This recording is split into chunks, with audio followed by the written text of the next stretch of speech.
नमस्कार मंडळी, फागपंचमीच्या तुम्हा सर्वांना हार्दिक हार्दिक शुभेच्छा। वंडा रे वंडा, केळीचा वंडा, आमच्या देवीला सोन्याचा गोंडा। आज आहे पहिली होळी आणि आजपासून आमच्या पट्ट्यात शिमग्याची सुरुवात झाली आहे। लवकर निघावा केला आणि निघालो वाडीच्या सभागृहाच्या इथे। सभागृहाच्या इथे गेल्यावर पाहतो तर काय तर शीत पुरण्यासाठी खड्डा खणला जात होता। काही मंडळी शीत आणण्यासाठी आधी गेली होती व ते थोड्याच वेळात शीत घेऊन आले। कोकणात वेगवेगळ्या ठिकाणी वेगवेगळ्या प्रकारचा शीत वापरला जातो। तसेच आमच्या इकडे शेवरीचा शीत वापरला जातो। एका बाजूला शीत नेसवला जात होता व एका बाजूला आमच्या वाडीतली बारकी पोरा ढोल बदलवत होती।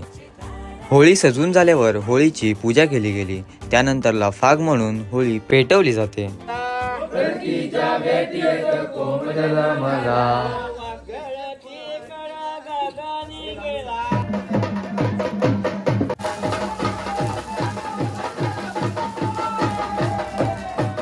आजची व्हिडिओ आवडल्यास व्हिडिओला लाईक शेअर सबस्क्राईब नक्की करा।